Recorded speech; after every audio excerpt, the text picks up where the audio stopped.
The great hall of Hansel Prime Station was silent. 200 diplomats from Earth sat in their seats, watching the alien ambassador walk toward the center platform. The Velari was tall, almost 3 meters high, and its body was made of living crystal that glowed with soft blue light. It moved slowly, each step making a sound like glass touching stone. Admiral Park Doan sat in the front row. He was 60 years old, with gray hair and a face full of old scars. He had commanded Earth's fleet for 20 years, and he had seen many things in his life. But he had never seen a Velari in person before. No human had, not for 3,000 years. Dr. Yunhana sat next to him. She was the best language expert on Earth, as she had spent her whole life studying alien cultures.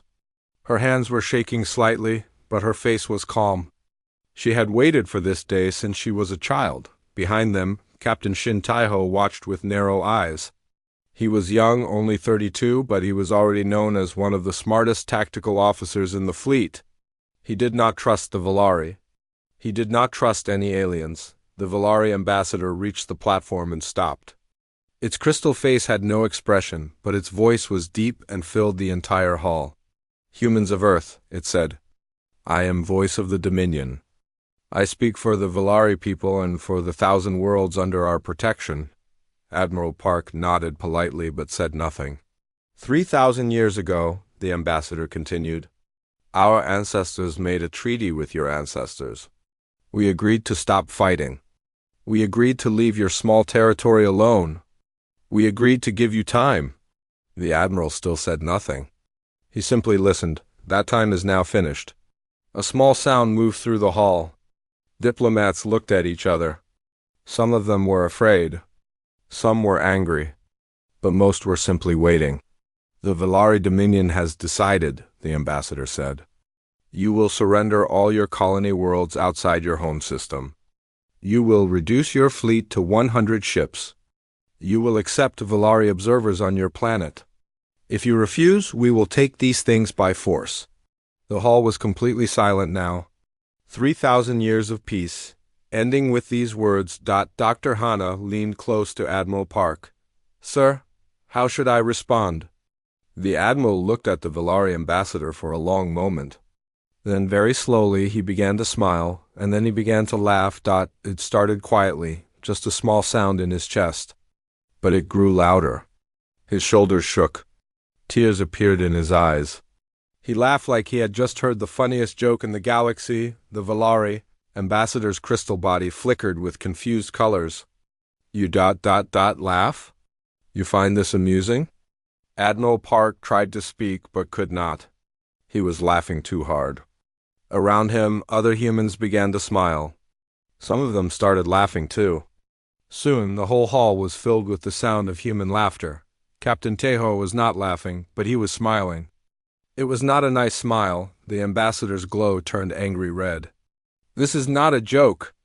The Velari Dominion commands the greatest fleet in the galaxy. We have conquered 500 species. We have destroyed civilizations older than your entire existence." Admiral Park finally controlled himself. He wiped his eyes and stood up from his seat.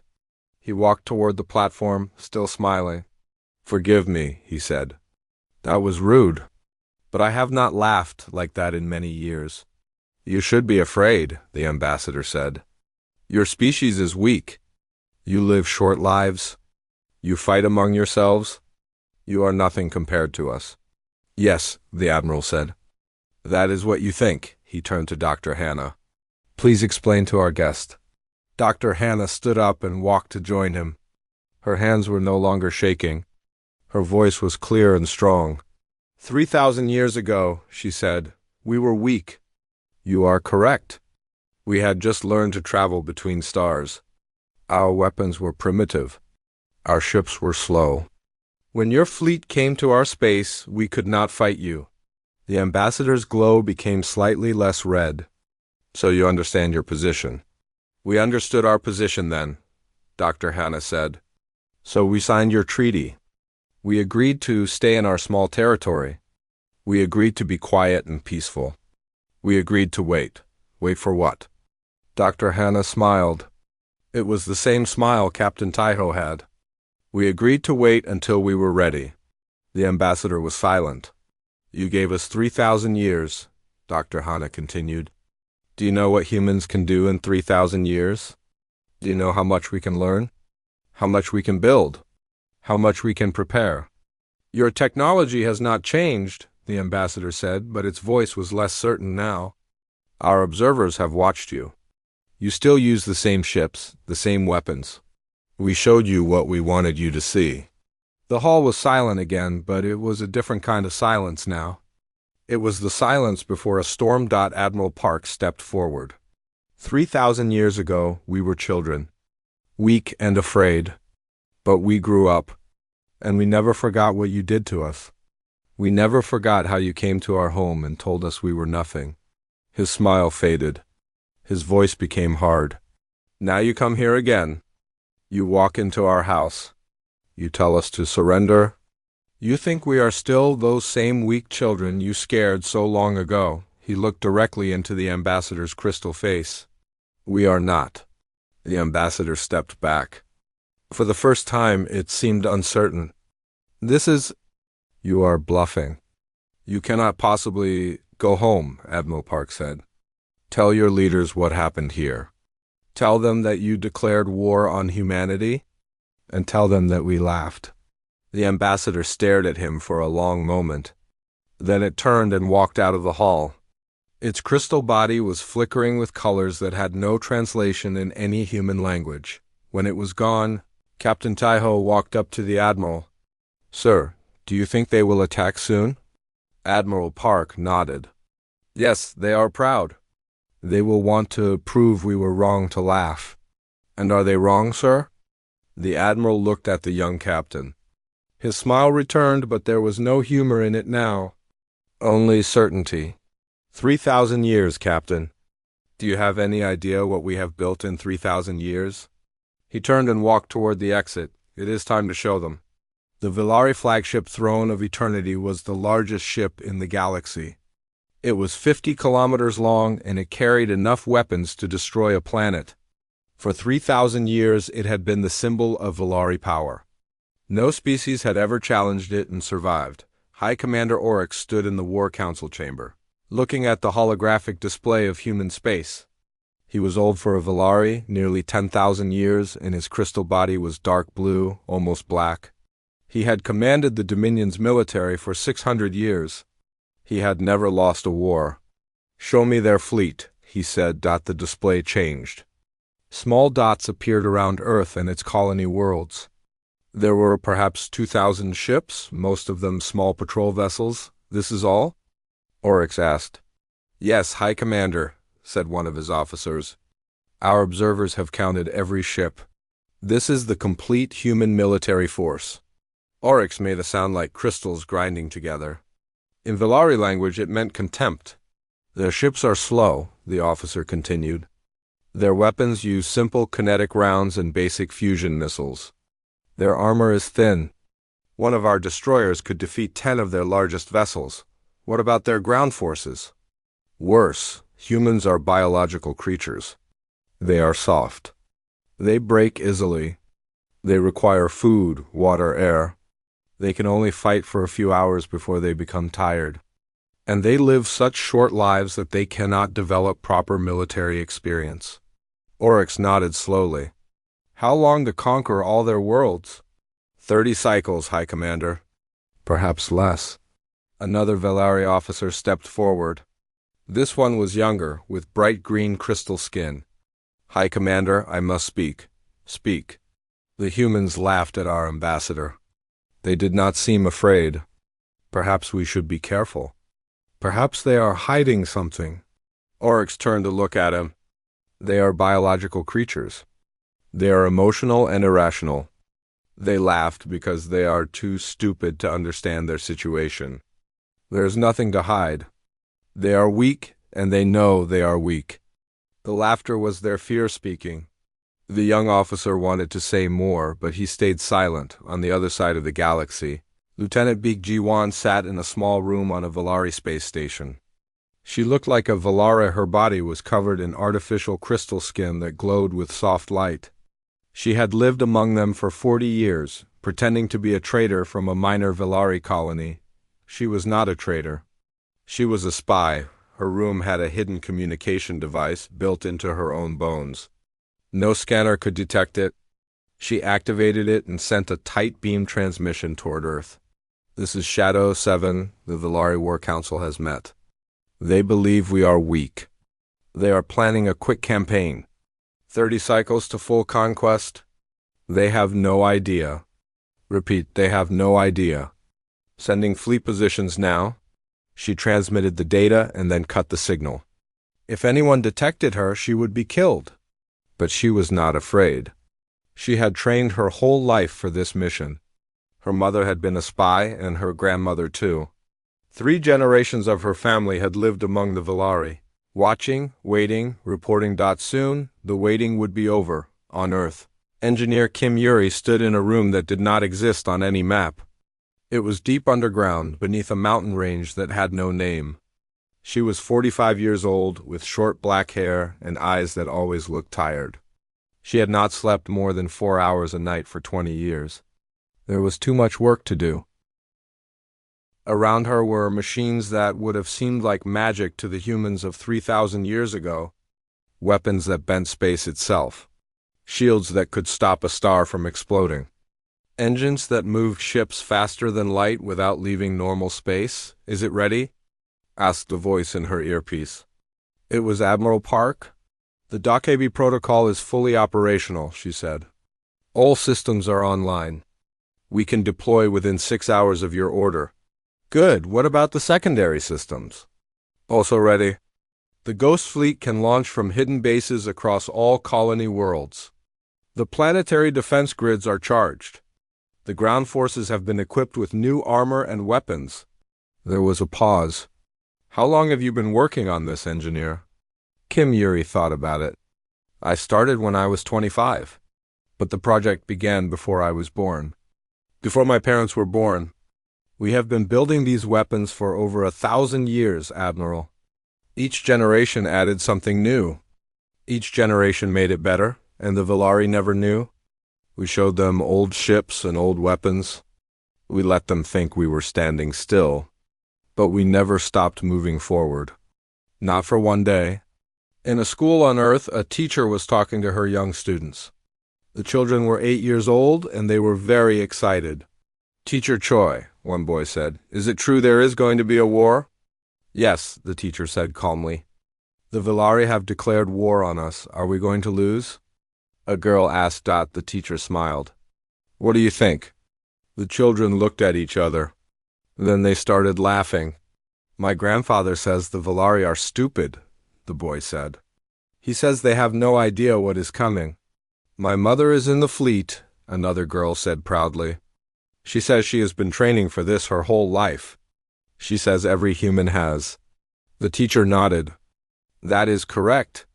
Every human is trained. Every human is ready. This is what we have been preparing for since the first treaty was signed. The Velari think they are attacking a weak species. They are wrong. Will we get a day off school?" The first boy asked hopefully. The teacher laughed. "No, school will continue as normal. The war will not take long." In the Velari War Council, High Commander Oryx gave his final orders. "We attack in 10 cycles. The first target will be their outer colonies. We will destroy them quickly and completely.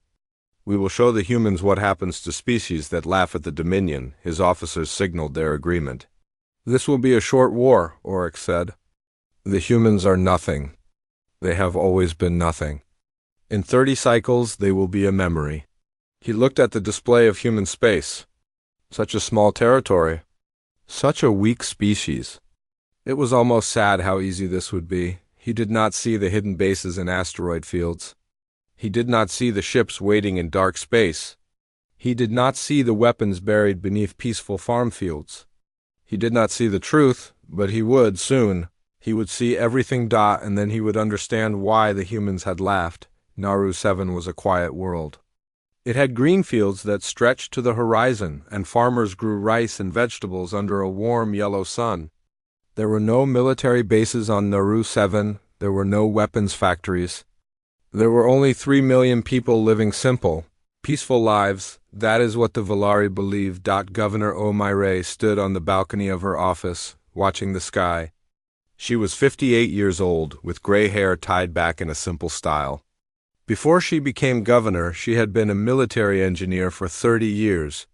She had helped design the planetary defense systems for 12 different worlds. Now she grew tomatoes in her garden and attended town meetings about road repairs. Her assistant ran into the room.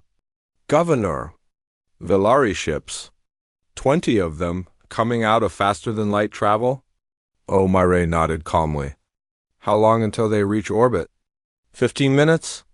Good, that gives us time. Send the alert to all settlements.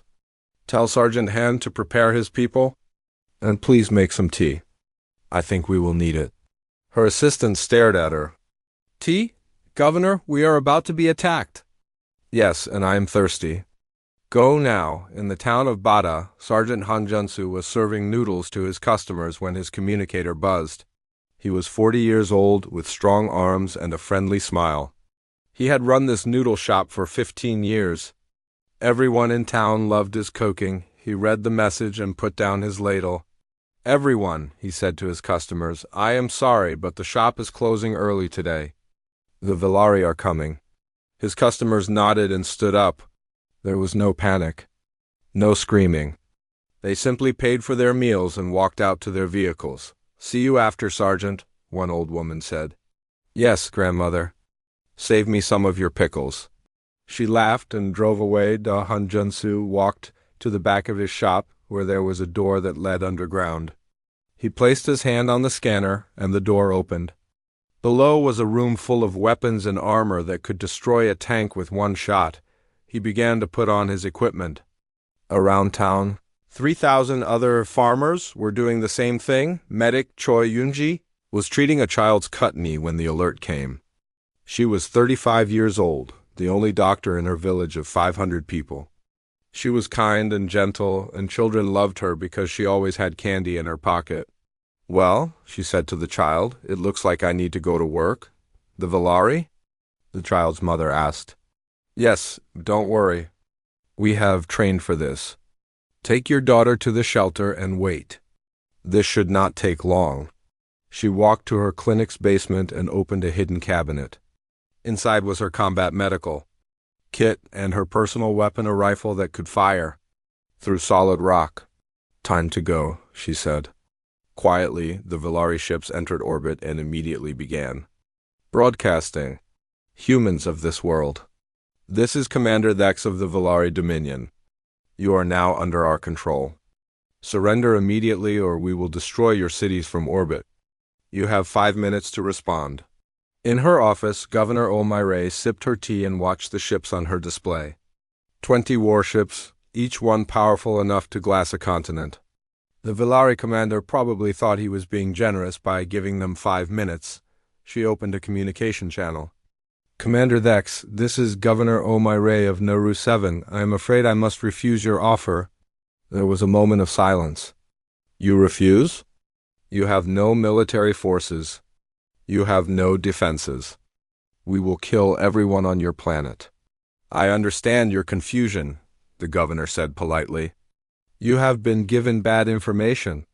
Please allow me to correct it. She pressed a button on her desk. Across the entire planet, the ground began to open. In the rice fields, between the rows of vegetables, in the forests and the mountains, hidden doors revealed weapons that had been waiting for 3,000 years. Plasma. Cannons rose from the soil. Missile batteries emerged from hillsides. Shield generators activated, covering every city in protective bubbles. And in orbit, satellites that had looked like weather stations transformed into weapons platforms. Commander Thex watched his display fill with threat warnings. What? What is this? This is Naru 7, Governor O'Mire said. We grow very good rice here, and we also grow weapons. Now, Commander, I suggest you leave, quickly. The Valari did not leave. They opened fire. It was a mistake. The planetary defense grid came alive. Beams of energy shot up from the surface and cut through Valari ships like they were made of paper.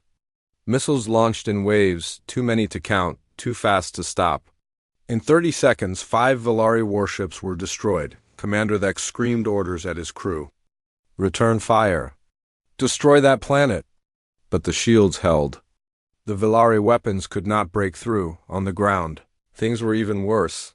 The Valari sent down landing craft with their best soldiers.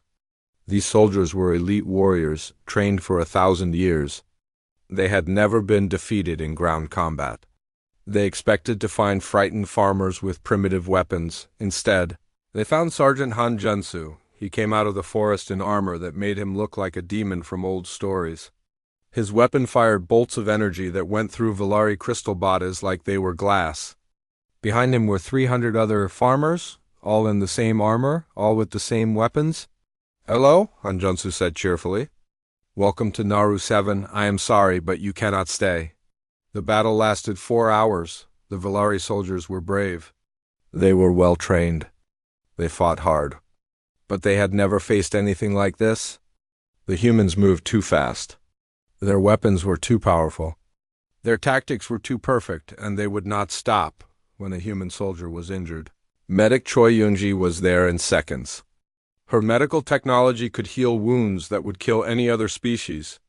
Soldiers who should have been dead were back fighting in minutes. "How?" a dying Valari soldier asked her. "How are you doing this?" She looked at him with something like pity. "We had 3,000 years to prepare. What did you think we were doing? Sleeping?"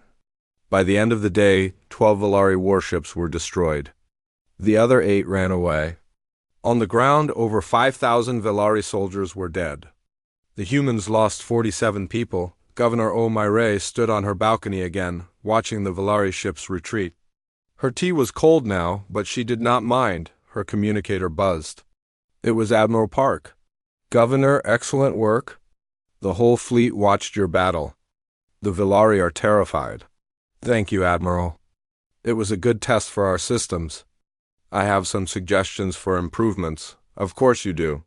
She could hear him smiling. "The war has just started, but I think the Valari are beginning to understand." "Yes," she said. "They are beginning to understand that they made a terrible mistake." She ended the call and looked at her garden. Her tomatoes needed water. Tomorrow she would attend to them. Tonight she had a planet to protect, but she was not worried. She had been preparing for this her whole life. They all had, High Commander. Oryx stood alone in his private chamber aboard the throne of eternity. He was looking at reports from Naru 7. He had read them 5 times. He still could not believe them. 12 ships lost. 5,000 soldiers dead. Defeated by farmers. How? He whispered to himself. How is this possible? He had commanded the Valari military for 600 years. He had conquered dozens of species. He had never seen anything like this. The weapons the humans used, they should not exist. No biological species should be able to create such things, he called his intelligence officers. Tell me everything. Tell me what happened in the last 3,000 years. Tell me what we missed. For the next several days, they searched. They looked through old reports. They examined every piece of data from their observers. And slowly they began to understand. High Commander, the lead officer said, we have found something disturbing. The humans were hiding their true capabilities. The ships we saw were old models, deliberately kept in service to deceive us. Their real fleet is... We do not know how large it is or where it is. How is that possible? We had observers. The humans knew where our observers were. They showed us only what they wanted us to see. They have been lying to us for 3,000 years. Oryx's crystal body flickered with angry colors. What else? Their ground forces? Every human citizen is trained in combat. Not just soldiers, everyone. Teachers, farmers, doctors. They begin training as children. By the time they are adults, they are more skilled than most professional soldiers in the galaxy. That is insane. Why would they do that? Because they knew this day would come. They knew we would attack again. They have been preparing for this war since the day they signed the treaty. On Earth, in a building that officially did not exist, Historian Lamsahi was giving a briefing to the War Council. She was 70 years old, with white hair and sharp eyes. She had spent her entire life studying humanity's secret history. 3,000 years ago, she said, we were weak. We had no choice but to sign the treaty. But our ancestors made a promise. They said never again would humanity be helpless. Never again would we wait for others to decide if we lived or died. She changed the display to show a timeline. In the first century after the treaty, we mapped every corner of Valari space using hidden probes. We learned everything about them, their technology, their tactics, their weaknesses. In the second century, we began building secret colonies. Worlds that no one knew about. Worlds where we could develop weapons without being watched. By the 5th century, our technology was equal to the Valari. By the 10th century, we had surpassed them. But we did not show it. We kept pretending to be weak. We kept waiting. Admiral Park leaned forward. Why wait so long? Why not attack them first? Historian Lim smiled sadly. Because we are not like them. We do not want to conquer. We do not want to destroy. We only want to be left alone. We hoped, perhaps foolishly, that the Valari would change, that they would learn to see other species as equals, but they did not. So we waited for them to attack us, Captain Taiho said. So we would be defending ourselves, not starting a war. Yes, and now they have attacked. Now we can respond. On a space station far from both Earth and Valari space, Ambassador No Kyung-yi was meeting with representatives of 7 other alien species. She was 60 years old, elegant and calm, and she had been a diplomat for 35 years. You have seen what happened at Naru 7, she said. You have seen what humans can do. We did not want this war. The Valari forced it upon us. But now that it has begun, we will finish it. The aliens looked at each other nervously. The Valari had dominated this part of the galaxy for 50,000 years. No one had ever challenged them successfully. What do you want from us? Asked one alien, a creature that looked like a cloud of colored gas. We want you to stay out of it, Ambassador No said.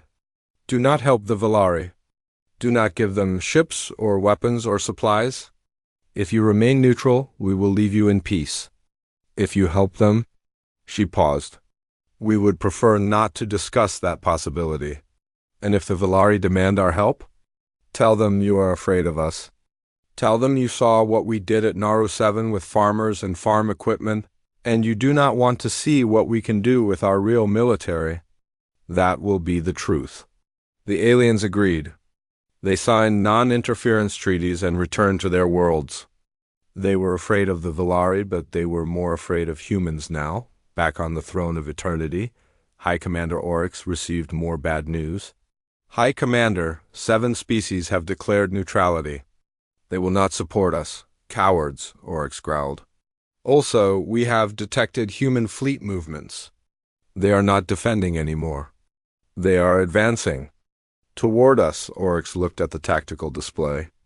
Red dots were moving through Valari space human ships, thousands of them, appearing from nowhere. They came from hidden bases in asteroid fields, from secret stations in dark space, from places the Valari had never thought to look. How many ships? He demanded. We are still counting, High Commander. So far? Over 15,000? 15,000. The Valari had 30,000 warships, but they were spread across 1,000 worlds. The humans were concentrated, focused, moving with a single purpose. They are coming for us, Oryx said quietly. They are coming for our homeworld. Yes, High Commander. At their current speed, they will arrive in 20 cycles. Oryx stood very still for a long moment. He had lived for 10,000 years. He had won every war he had ever fought. But now, for the first time in his life, he felt something he did not recognize. It was fear on the bridge of the human flagship Eternal Dawn. Admiral Park gave his orders. All ships advance to Valari core systems. We will not stop until we reach their homeworld. Sir, Captain Taiho said, our fleet is outnumbered. The Valari still have more ships than us. Yes, but our ships are better. Our weapons are stronger. Our people are more determined. And most importantly, Captain, we have been planning this for 3,000 years. Every battle, every movement, every strategy, we designed it all long ago. The Velari are trying to fight a war. We are following a script we wrote centuries before they were born. He looked at the stars on the view screen. We gave them 3,000 years to be kind. They chose to be cruel. Now they will learn what that choice has cost them. The fleet moved forward, a wave of human ships cutting through Velari space like a knife through water. Worlds fell. Stations surrendered. The Velari military, so proud and ancient, could not stop them. The humans were not cruel. They did not destroy cities or kill civilians. They simply defeated the Velari military with cold, precise efficiency. And then they moved on, but everyone knew where they were going. They were going to the heart of the Dominion. They were going to end this war, and this time, no one would be laughing. The Velari homeworld was beautiful. It had crystal mountains that caught the light of 3 suns and cities that had stood for 100,000 years. 10 billion Velari lived there, and they had never known fear. Their world had never been attacked. Their sky had always been safe. Now that sky was filled with human ships, Admiral Park stood on the bridge of the Eternal Dawn, looking at the planet below. 15,000 human warships surrounded it, their weapons charged and ready. One order from him, and those beautiful crystal cities would become dust. "Open a channel to High Commander Oryx," he said. The view screen changed to show the Velari commander. Oryx looked different than he had at the start of the war. His crystal body was darker, his glow weaker. He looked tired. He looked old. "Admiral Park," Oryx said, "you have come to destroy us." "No," Oryx was silent for a moment. "No? Your fleet surrounds my world? Your weapons are aimed at my cities. What else could you want?" Dr. Hannah stepped forward to stand beside the Admiral. "We want you to understand," she said. "Understand what?" "Why we laughed." Admiral Park nodded to his crew, and the view screen split into multiple images. Recordings from the past 3,000 years. Human history that the Velari had never seen. 3,000 years ago, Dr. Hannah said, you came to our world and told us we were nothing. You were right. We were weak. We could not fight you. So we signed your treaty and we waited. The images showed the early years. Humans building secret bases. Humans developing new technology. Humans training their children for a war that might not come for 1,000 years. But we did not waste that time, Dr. Hannah continued. We studied you. We learned from you. We took your technology and made it better. We took your tactics and found ways to defeat them. Every year, every decade, every century we grew stronger. The images showed human ships becoming faster, human weapons becoming more powerful, human soldiers becoming more skilled. 3,000 years of progress, compressed into a few minutes. And the whole time, Dr. Hannah said, we hoped you would change. We hoped you would stop seeing other species as things to conquer. We hoped you would learn to live in peace. The images stopped. The screen showed only Dr. Hannah's face. But you did not change. You came back and told us to surrender. You called us weak again. And so we laughed. We laughed because you had no idea what we had become. We laughed because you thought we were still those same frightened children. We laughed because it was the only response to such foolishness. High Commander Oryx was silent for a long time. When he spoke, his voice was very quiet. What do you want? Admiral Park stepped forward. We want peace. Real peace. Not a treaty where you wait for us to become weak again. Not a truce where you plan your next attack. Real peace between equals. Equals? Oryx said, you have defeated us. You can destroy us. How can we be equals? Because we choose not to destroy you. Admiral Park looked at the planet below. All those lives. All that history. He could end it all with one word. 3,000 years ago, he said, you could have destroyed us. You were stronger. You could have killed every human being and taken our world. But you did not. You gave us a chance to survive. Perhaps you thought we would always be weak. Perhaps you thought you could conquer us whenever you wanted. But you still gave us that chance. He turned back to the screen. Now we give you the same chance. We will not destroy your world. We will not kill your people. We will leave, and you will leave us alone, forever. No more treaties with time limits. No more waiting for the next war. Just peace. And if we refuse, then we will show you exactly what 3,000 years of preparation looks like. You saw what farmers could do on Nauru 7. You saw what a small defense fleet could do to your military. You have not seen what happens when humanity truly goes to war. You do not want to see it. Oryx was silent again. Around him, his officers waited for his decision. They knew the truth. They had seen the reports. If this war continued, the Valari would lose. Not just this battle, everything. Their entire civilization could be destroyed, and the humans were offering them a way out. Why? Oryx asked finally. Why show mercy? We tried to conquer you. We insulted you. We called you weak and worthless. Why would you let us live? Admiral Park thought about the question for a moment. Because that is what makes us different from you. You think strength means destroying your enemies. We think strength means choosing not to. We have the power to end your civilization. But we also have the power to let it survive. And that second choice is harder. That second choice takes more courage, he smiled slightly. Also, we are tired.